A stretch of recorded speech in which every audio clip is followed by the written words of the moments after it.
প্রিয় ছাত্রছাত্রীরা, আজকে আমি তোমাদেরকে এই ভিডিওর মাধ্যমে ক্লাস 10 গণিতের যে প্রশ্নগুলো দেখা আছে রায়মার্টিন প্রশ্নবিচিত্র 2025 সালের, সেখানে প্রথম পর্যায়ক্রমিক মূল্যায়ন অর্থাৎ ফার্স্ট সামি revision school number 2 page number 99, সেখানে 1 নম্বর এবং 2 নম্বর দাগের যে প্রশ্নগুলো আছে আমরা সেই প্রশ্নগুলো আলোচনা করব। 1 নম্বর এবং 2 নম্বর দাগের প্রশ্নগুলো প্রত্যেকটা প্রশ্ন তো আলোচনা করব, এবং এর আগে যে স্কুলটা ছিল সেই স্কুলের আমরা প্রশ্ন তো অলরেডি চ্যানেল আপলোড করে দিয়েছি, তোমরা প্লেলিস্ট থেকে সেই প্রশ্নগুলো অবশ্যই দেখে নেবে। আজকে দেখো আমাদের যে 2 নম্বর স্কুল সেটা হচ্ছে Alipurduar MC William high school. এখানে 6টা এমসিকিউ টাইপ প্রশ্ন দেওয়া আছে। প্রথম প্রশ্ন বলা আছে সঠিক উত্তরটি নির্বাচন করো। 1 দাগের 1 প্রশ্ন বলা আছে, দেখো একই বার্ষিক সুদের হার ও একই সময়ে এক্স টাকার সরল সুদ ওয়াই টাকা এবং ওয়াই টাকার সরল সুদ জেড টাকা হলে কোনটি ঠিক? তো আমরা কীভাবে অঙ্কটা করব? দেখো 1 দাগের যে অঙ্কটা ছিল কী বলেছে, একই বার্ষিক সুদের হার ও একই সময়ে এক্স টাকা সরল সুদ ওয়াই টাকা এবং ওয়াই টাকা সরল সুদ জেড টাকা হলে কোনটি ঠিক? এগুলোর মধ্যে কোনটা ঠিক হবে সেটা দেখো। আমরা ইন্টারেস্ট জানি কি PTR/100, PTR/100। তো সেখানে দেখো আমাদের ইন্টারেস্ট কত বলেছে, এক্স টাকার ইন্টারেস্ট কত, ওয়াই টাকা। তাহলে ওয়াই ইকুয়াল এর জায়গায় ওয়াই লিখলাম, এবং পি দেখো কত, একই সুদের হার ও একই সময়ে। দেখো আসল লিখলাম এবং টাইম ইনটু সুদের হার সেটাকে আমরা আরই রেখে দিলাম বাই 100। এবার 100টা এদিকে চলে যাবে, গুণ হয়ে 100 ওয়াই ইকুয়ালস টু দেখো এক্স টি ইন্টু আর, এটা আসবে, এবং আর T equals to 100 Y by X, এই অবধি আমরা রেখে দিলাম। পরেরটার ক্ষেত্রে কী হবে, ওয়াই টাকার সরল সুদ জেড টাকা, PTR/100। তো সেমভাবে এটা জেড টাকা সুদ হয়েছে। এবার দেখো আসলটা ওয়াই এবং সময় টি এবং সুদের হার আর বাই 100। তাহলে 100 Z equals to Y T আর। এবার তাহলে আর টি সমান সমান কত হবে, 100 জেড বাই ওয়াই।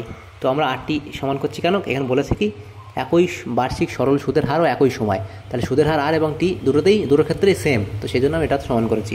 দেখো কত আসছে, 100 ওয়াই বাই এক্স, এবং এটার ক্ষেত্রে আসছে 100 জেড বাই ওয়াই। এবার এই দুটো দেখো আমাদের সমান, এই সুদের হার এবং টাইম দুটোর ক্ষেত্রেই সমান, তাহলে এই দুটো আমরা সমান করে দেবো। তাহলে 100 Y by X equals to 100 Z by Y.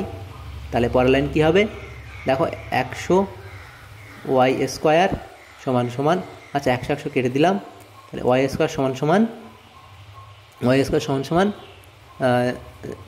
এটা এক্স জেড বা জেড এক্স যে কোনো একটা হবে, তাহলে ওয়াই স্কোয়ার সমান সমান এক্স জেড। তো দেখো এখানে অপশান ডি আমাদের সঠিক উত্তর হবে, ওয়াই স্কোয়ার সমান সমান জেড এক্স বা এক্স জেড।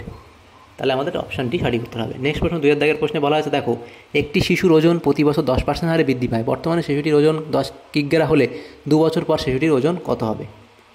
তো আমাদের অঙ্কটা যেভাবে করতে হবে, দেখো আমরা এই সূত্র জানি, ই into 1 plus R by 100 to the power N, চক্রবৃদ্ধি সুদের যে নিয়ম। তারপর দেখো এখানে আমরা পি এর মান 10, 1 প্লাস আর এর মান 10% বাই 100 টু দি পাওয়ার এত। এবারে এটা কাটাকুটি করলে আমাদের যেটা থাকবে এই অবধি হবে। পরের লাইন আমরা লিখব কত, 10 ইন্টু 10 একে 10 প্লাস 1, 11 বাই 10 হবে স্কোয়ার। আবার পরের লাইন 10 ইন্টু 11 121 বাই 10 10কে 100। তাহলে এই 0 0 কেটে দিলাম, তাহলে এর মান কত হবে, 121 বাই 10, অতএব এ সমান সমান 102.1। তাহলে আমাদের সঠিক উত্তর হবে কত, 12.1 কিগ্রা। তাহলে অপশান আমাদের এখানে সি সঠিক উত্তর হয়ে যাবে। তারপরে দেখো 3 দাগের যে অঙ্কটা ছিল সেখানে কি বলা আছে, একটি দ্বিঘাত সমীকরণ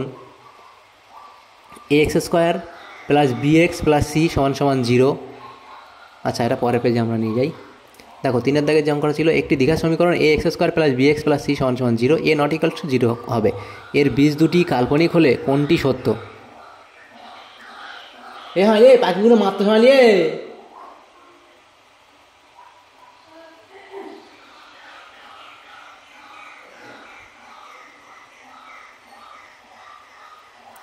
দেখো একটি দ্বিঘাত সমীকরণ X square plus B X plus C সমান সমান 0, সেখানে এ নট ইকালস টু 0 মানে এ এর মান 0-এর সাথে সমান নয়, 0 ছাড়া অন্য যে কোনো মান হবে এর বীজ দুটি কাল্পনিক হলে কোনটি সত্য সেটা আমাদের বার করতে হবে। তো দেখো এটা আমরা কীভাবে করবো এই 3-এর দাগের অঙ্কটা। তো আমরা জানি বি স্কোয়ার এরা B square minus 4ac less than 0 আমাদের হতে হয়। তো দেখো এটা আমরা পরের লাইন লিখতে পারি, বি স্কোয়ার 4ac এদিকে দিয়ে দেবো, তাহলে প্লাস হয়ে যাবে, তাহলে B square by 4ac C এর মান হবে। তাহলে আমাদের দেখো কোনটা আসবে, এটা এগুলোর মধ্যে কোনটা আমাদের সঠিক উত্তর হবে। দেখো এখান থেকে আমাদের অপশান বিটা আমাদের সঠিক উত্তর হবে, B square by 4ac greater than B square by 4a। তাহলে আমাদের অপশান বিটা সঠিক উত্তর হবে যে এর বীজ দুটি কাল্পনিক হলে কোনটি সত্য, এটা সত্য হবে। বীজ দুটি কাল্পনিক হলে আমাদের এই যে এই নিয়মটা ফলো করে, তো এইভাবে আমাদের অঙ্কটা করতে হবে।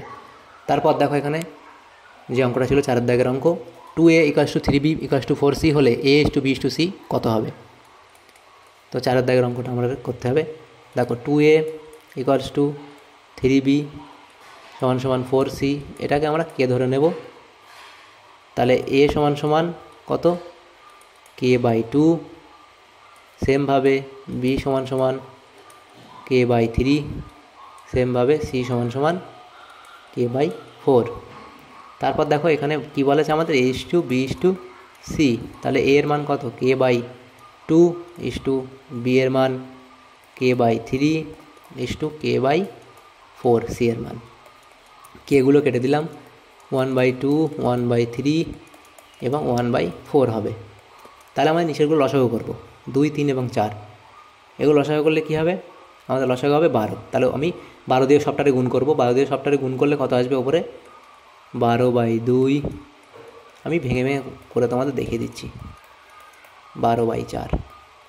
তারপরের লাইন আমরা কী করবো, এগুলো কাটবো, 2 দিয়ে কাটলে কত আসবে 6, এটা কাটলে 4, এটা কাটলে 3, তাহলে 6:4:3 সঠিক উত্তর হবে। তাহলে অপশান সি হবে সঠিক উত্তর, 6:4:3। তারপর দেখো 5-এর দাগের অঙ্কে বলা আছে এবি এবং সিডি দুটি সমান্তরাল যা এর প্রত্যেকটি দৈর্ঘ্য 16 সেন্টিমিটার, প্রত্যেকটি দৈর্ঘ্য 16 সেন্টিমিটার, বৃত্তের ব্যাসার্ধের দৈর্ঘ্য 10 সেন্টিমিটার হলে যা দুটির মধ্যে দূরত্ব কত? তো 5-এর দাগের অঙ্কটা আমাদের করতে হবে এভাবে। দেখো এটা একটা বৃত্ত, এটা যদি একটা বৃত্ত হয়, তো দুটি সমান্তরাল যা এবি এবং সিডি, এবি এবং সিডি আমরা এই দুটো ধরলাম দুটি সমান্তরাল যা, এবি এবং সিডি দুটি সমান্তরাল যা এবং দুটির দৈর্ঘ্য কত 16 সেন্টিমিটার, এটাও 16 এবং এটাও 16, দুটোই 16 সেন্টিমিটার করে, এবং বৃত্তের ব্যাসার্ধ 10 সেন্টিমিটার। এটা যদি হয় ব্যাসার্ধ ধরো, এটা একটা এটা ব্যাসার্ধ, এটা হবে কত 10 সেন্টিমিটার। তাহলে এই ডিস্টেন্সটা আমাদের বার করতে বলা হয়েছে, এই যে পুরো ডিস্টেন্স সেটা আমাদের বার করতে বলা হয়েছে। এবার দেখো এই যে অর্ধেকটা কত হবে 8 হবে, তাহলে 8 10 এবং এটা কত হবে, তাহলে সেটা আমাদের বার করতে হবে, পিথাগোরাসের সূত্র থেকে বার করতে হবে। তাহলে দেখো পিবি আমরা এটা ধরে নিই এখানে ও, এবং এটা পি বিন্দু ধরি, তাহলে পিবি = কত 16/2 = 8 সেন্টিমিটার। তাহলে ওবি কত, ওবি তো 10 সেন্টিমিটার বলা আছে প্রশ্নে, এবং ওপিটা আমাদের ওপিটা বার করতে হবে। ওই ওপি বার করলে কী হবে, এদিকটা এবং এদিকটা হাফ হাফ হবে, তাহলে 2 দিয়ে গুণ করলে আমাদের ভ্যালু চলে আসবে। তাহলে ওপি সমান কত, ওপির মান এটা লম্বর মান কী হয়, অতিভুজ যে সেটা আমাদের সূত্র আছে পিথাগোরাসের সূত্র, অতিভুজ স্কয়ার সমান লম্ব স্কয়ার হলে ভূমি স্কয়ার, সেই সূত্র থেকে আমরা এটা পাবো 10² - 8 স্কয়ার। আচ্ছা তোমরা যদি বলো আমি দেখে দিই, তো দেখো অতিভুজ আমাদের কত ওবি, অতিভুজ স্কয়ার সমান লম্ব স্কয়ার প্লাস ভূমি স্কয়ার পিবি, তাহলে ওবি এর মান কত 10 স্কয়ার সমান এটা কত ওপি, ওপিটা আমরা জানি না, এটা ওপি যেমন আছে তেমনই রাখবো, প্লাস পিবির মান কত 8। দেখো পরের লাইন কত হবে 10 10কে এটা 100 হয়ে গেল, এদিকে ওপি স্কয়ার প্লাস 8 64, তাহলে তার পরের লাইন কত হবে 64টাকে আমরা এদিকে দিয়ে দিলাম, 64টাকে যদি আমরা এদিকে দিয়ে দিই তাহলে 100 আর থেকে 64 বাদ গেলে 36 পড়ে থাকবে, সমান সমান ওপি স্কোয়ার, ওপি তার স্কোয়ার, এবং অতএব ওপি সমান সমান কত, 6 স্কোয়ার হবে মানে 6। তাহলে ওপি এর মান কত হবে, 6 সেন্টিমিটার। তাহলে ওপি 6, তাহলে এদিকে 6 আর এখানেও 6, তাহলে 6 6 12 হবে। টোটাল ডিস্টেন্স আমাদের যেহেতু দূরের মধ্যে ডিস্টেন্স, তাহলে যে আমাদের যেটা, এটা যদি পি ধরি, এটা ধরো আমরা কিউ ধরে নিই বিন্দুটা, তাহলে পি কিউ সমান সমান কত হবে, 6 ওপি ইন্টু 2 সমান সমান 6 ইন্টু 2 মানে 12 সেন্টিমিটার। তাহলে এটা আমাদের হয়ে গেল, আমাদের অপশানই হবে সঠিক উত্তর 12 সেন্টিমিটার। তাহলে অঙ্কটা হয়ে গেল। এর পরের যে অঙ্কটা ছিল 6 দাগের অঙ্ক, ত্রিভুজ এবিসি এর পরিকেন্দ্র ও, ত্রিভুজ এবিসি এর পরিকেন্দ্র ও। আচ্ছা 6 দাগের অঙ্কটা এখানেই করে দিই। এটা একটা ত্রিভুজ, এটা হচ্ছে ত্রিভুজ, ত্রিভুজের পরিকেন্দ্র ও, এই মানে এটা বৃত্ত, ত্রিভুজের পরিকেন্দ্র এ, সেজন্য আমি বাইরে থেকে আগে বৃত্তটা এঁকে নিলাম। এটা যদি একটা ত্রিভুজ হয়, তার পরিকেন্দ্র বাইরে দিয়ে বৃত্তটা, এই যে কেন্দ্র, এটা হচ্ছে পরিকেন্দ্র, এটা ও, এবং কি বলা আছে, ওডি লম্ব বিসি। তো আমরা ওডি লম্ব বিসি, তো আগে আমরা ত্রিভুজের লিখি এ বি সি, ও ওডি লম্ব বিসি, তাহলে বিসির ওপরে লম্ব হচ্ছে ওডি, বিসির ওপরে লম্ব ওডি, তাহলে এই হলো। এবার এটা আমরা, এটা আমাদের সুবিধার্থে এটাও দেখা একটা ত্রিভুজ হয়ে গেল। কি বলা আছে, এবং বিএসি 70 ডিগ্রি, বিএসি এই অ্যাঙ্গেলটা পুরোটা 70 ডিগ্রি, বিএসি 70 ডিগ্রি, তাহলে অ্যাঙ্গেল বিএসি সমান 70 ডিগ্রি হলে বিওডি এর মান কত, এই যে বিওডি এইটা কত, বিওডি এটা কত। তাহলে দেখো, এই বিএসি যদি 70 হয়, তাহলে বিওসি কত আমরা জানি, বিওসি এই যে পুরোটা কত হবে, এটার দ্বিগুণ হবে, তাহলে 140 ডিগ্রি হচ্ছে এই পুরোটা 140 ডিগ্রি। তাহলে এই বিওডিটা কত, এর অর্ধেকটা হবে, তাহলে অর্থাৎ বিওডি সমান সমান 140/2 সমান সমান 70 ডিগ্রি। তাহলে আমাদের অপশান ডি এখানে সঠিক উত্তর হবে, অপশান ডি 70 ডিগ্রি। তাহলে এগুলো আমার হয়ে গেল।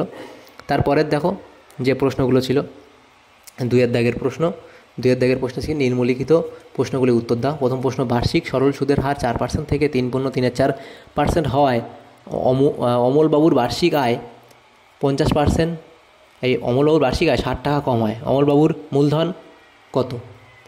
তো এই অঙ্কটা আমরা করব, লিখতে হবে অঙ্কটা। ধরি ওই ব্যক্তির, অর্থাৎ অমলবাবুর,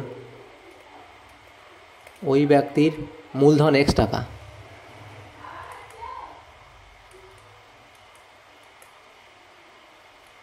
ধরি ওই ব্যক্তির মূলধন X টাকা, এবং সুদের হার হ্রাস, সুদের হার হ্রাস পায় কত, 4% থেকে 3.34%, সমান সমান কত আসবে, 4% মাইনাস 3 4 12 আর 3 15/4%। তো এটা আমরা ক্যালকুলেট যদি করি, তাহলে 4 এটা 4 লসাগু হবে, 4 4 16 মাইনাস 15% সমান সমান 1/4%। এটা আমাদের হ্রাস হয়েছে। তাহলে প্রশ্নানুযায়ী এই হ্রাসের জন্য কত টাকা কম হচ্ছে, 60 টাকা কম হচ্ছে, এটাই আমরা প্রশ্নানুযায়ী লিখব। প্রশ্নানুযায়ী কী হচ্ছে দেখো, তা 4% থেকে এত % কমা হয়, তার 60 টাকা কম হয়। তাহলে আমরা যদি তার যে মূলধন X ধরি, X মূলধন P এবং R হচ্ছে 1/4 ইন্টু T হচ্ছে কত, 1 বছর বাই 100 সমান সমান কত, 60 টাকা, যেটা কম, তা এটাই তো কম, মানে তার 1/4% কম হচ্ছে, তাহলে 1/4%টাই তো 60 টাকা হবে। এবার দেখো পরের লাইন হচ্ছে X/4 সমান সমান 6000 টাকা, অতএব X সমান সমান 24,000 টাকা।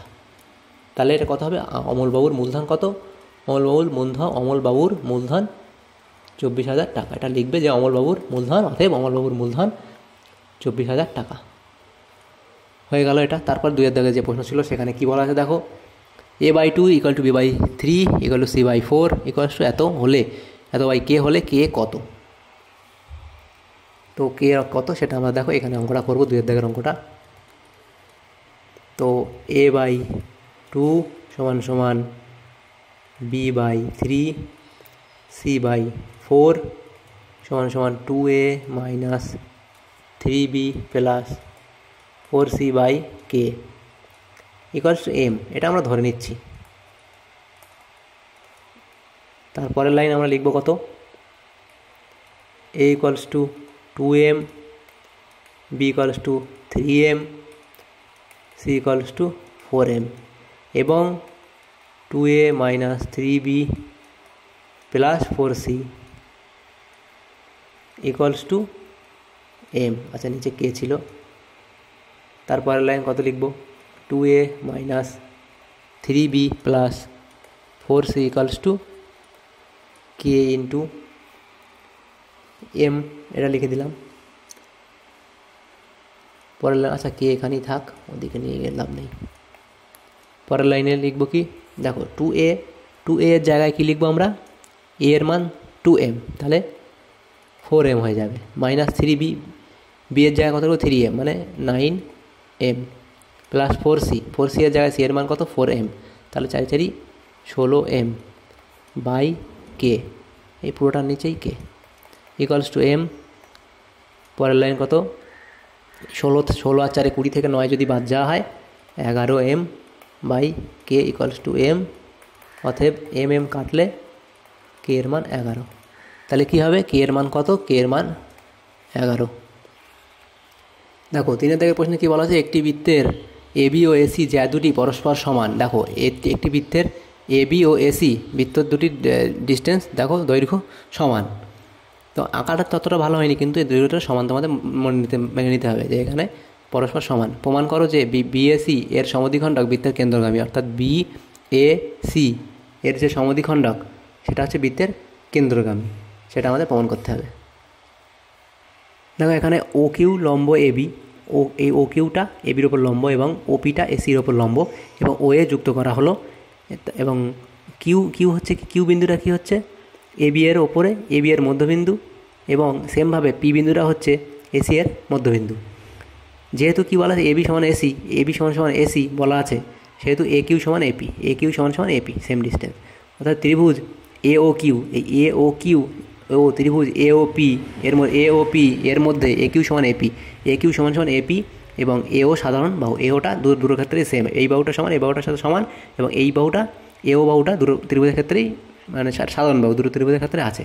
এবং ত্রিভুজ এ কিউ ও সমান সমান ত্রিভুজ এপিও, ত্রিভুজ এ কিউ ও সমান সমান ত্রিভুজ এপিও, আর এই ত্রিভুজটা সমান সমান দুটোই। তো সেহেতু সর্বসম আমরা লিখতে পারি আর এইচ এস সূত্র অনুযায়ী। তারপর অতএব দেখো অ্যাঙ্গেল কিউ এ ও, এই কিউ এ ও এই যে অ্যাঙ্গেলটা কিউ এ ও এই অ্যাঙ্গেলটা সমান সমান অ্যাঙ্গেল পি এ ও এই অ্যাঙ্গেলটা দেখো অনুরূপ কোণ হিসাবে এটা সমান সমান। অতএব অ্যাঙ্গেল বি এ ও এই অ্যাঙ্গেলটা সমান সমান সি এ ও অর্থাৎ ও এ যে বাহুটা সেটা বিএসি এর মধ্যে সমদ্বিখণ্ডক যা বৃত্তের কেন্দ্রগামী। দেখো কারণ নেই, দেখো বিএও এবং বিএও এই যে এটা এবং সিএও যদি সমান সমান হয়, দুটোই সমান হয়, তাহলে তো মিডিল দিয়েই এই বাহুটা যাবে এবং সেই বাহুটা এখান থেকে এই বৃত্তের কেন্দ্রগামী। সেটাই বলা হয়েছে যে ও এ বাহুটা বিএসি এর সমদ্বিখণ্ডক যা বৃত্তের কেন্দ্রগামী, সেটাই আমাদের প্রমাণ করতে বলা হয়েছিল। এর পরের যে অঙ্কটা ছিল দেখো 4 দাগের যে অঙ্ক, সেখানে কি বলা হয়েছে দেখো 4 দাগের অঙ্কতে, ও কেন্দ্রীয় বৃত্তের ওপর এবিসি 3টে বিন্দু, ও কেন্দ্রীয় বৃত্তের ওপর এবিসি 3টে বিন্দু। দেখো এটা ও কেন্দ্রীয় বৃত্ত, এটা ও কেন্দ্রীয় বৃত্ত যার 3টে বাহুর ওপর 3টে বিন্দু এ বি এবং সি, 3টে বিন্দু। অ্যাঙ্গেল এ ও সি 110 হলে এ বি সি কত? আচ্ছা এগুলো এ ও সি, এ ও এবং সি এই অ্যাঙ্গেলটা 110 বলা হয়েছে। 110 যদি হয় এটা, তাহলে অ্যাঙ্গেল এবিসি কত? তাহলে এবিসি এই বাহুটা কত? এবিসি, তাহলে এই অ্যাঙ্গেলটা আমাদের জিজ্ঞেস করতে চেয়েছে এবং এটা বলা আছে 110, তাহলে এটা আমাদের বার করতে হবে। যেখানে ও এ বিসি একটি চতুর্ভুজ বলা আছে, দেখো ও এ বিসি একটা চতুর্ভুজ, তাহলে আমরা এভাবে কী লিখতে পারি যে এসি যে বৃত্তচাপ, এসি বৃত্তচাপের উপর অবস্থিত, এসি বৃত্তচাপের উপর অবস্থিত, এসি বৃত্তচাপের উপর অবস্থিত কেন্দ্রস্থ প্রবৃদ্ধ কোণ, প্রবৃদ্ধ কোণ কত, এটা এ ও সি, যার মান কত 360 থেকে আমাদের 110 বিয়োগ করতে হবে। কারণ কি, চতুর্ভুজের 4টে কোণের যোগফল 360 ডিগ্রি, সেখান থেকে 110 বলা আছে একটা, সেটা বাদ দিলে 250 ডিগ্রি হবে। তাহলে অতএব দেখো অ্যাঙ্গেল এবিসি সমান সমান হাফ, এবিসি সমান সমান হাফ প্রবৃদ্ধ কোণ অ্যাঙ্গেল এ ও সি, এটার অর্ধেকটা হবে। তাহলে হাফ ইন্টু কত, এটা কত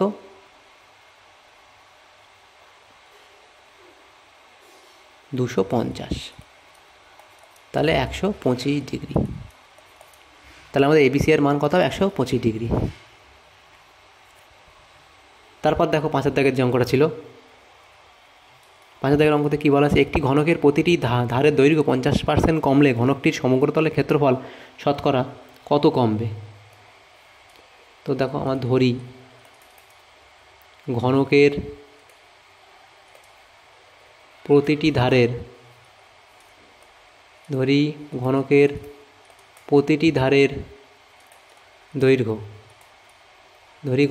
ধারের দৈর্ঘ্য এ একক, ঘনকের প্রত্যেকটা বাহু সমান হয়, এবং কি বলা আছে 50% কমলে এখন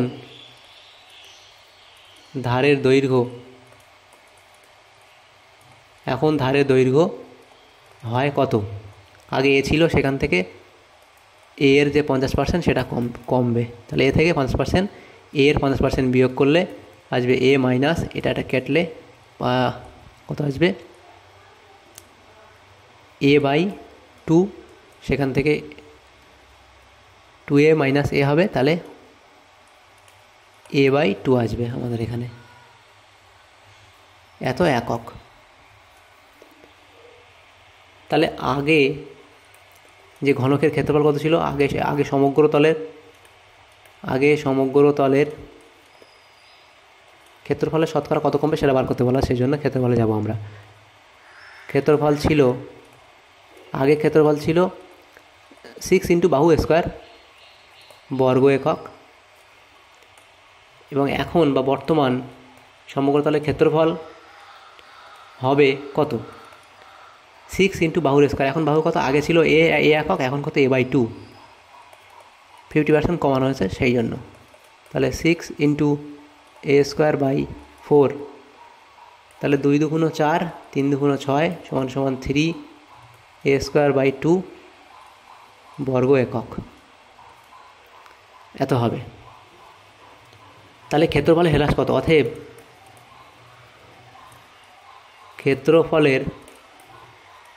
ক্ষেত্রফলের হ্রাস সমান সমান আগে ছিল কত 6a², এখান থেকে বাদ দেবো, এখন যেটা কমে হয়েছে 3a²/2,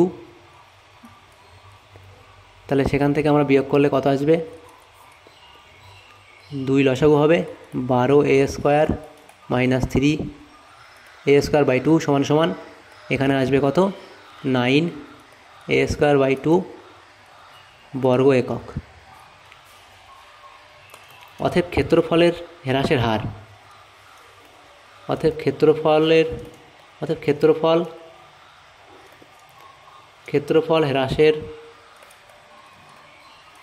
হ্রাসের হার কত হবে, তাহলে আমাদের এখানে আমাদের হার চেয়েছে, তো 9a²/2 এটা আমাদের হ্রাস হয়েছে, ছিল কত 6a² থেকে এটা হ্রাস হয়েছে, ইন্টু আমাদের পার্সেন্ট বার করতে হবে, জন্য ইন্টু 100 দিয়ে গুণ করতে হবে। তো পরের লাইন আমরা কী লিখতে পারি, 9a² ইন্টু এটা উল্টে দিলে 1/6a² ইন্টু 100, যেমন আছে তেমন থাকবে। এটা কাটলে 3 দুগুণ 6, 3 তিরিকে 9, 2 ইন্টু 50, 2 ইন্টু 25, এখানে একটা a² কেটে যাবে, তাহলে 3 25 75, তাহলে ক্ষেত্রফলের হ্রাস কত হবে 75%। তাহলে ক্ষেত্রফলের তাহলে ঘনকটির সমগ্র তাহলে ক্ষেত্রফল শতকরা কত কমবে, শতকরা 75% কমবে। তাহলে 5 দাগের অঙ্কটা ছিল, এটা হয়ে গেল। তাহলে দেখো আমাদের যে 2 নম্বর স্কুলের যে প্রশ্নগুলো ছিল, 1 নম্বর এবং 2 নম্বরের যে প্রশ্নগুলো ছিল MCQ এবং ACQ টাইপসের প্রশ্ন, অর্থাৎ 1 নম্বর এবং 2 দাগের যে প্রশ্নগুলো, সমস্ত প্রশ্ন উত্তর আমরা আলোচনা করলাম। তো যদি তোমাদের সামান্যতম উপকার আসে থাকে ভিডিওটা অবশ্যই লাইক করবে, আর পরবর্তী স্কুলের প্রশ্ন উত্তরগুলো পাওয়ার জন্য আমাদের চ্যানেলটাকে অবশ্যই সাবস্ক্রাইব করে রাখবে। Thanks for watching.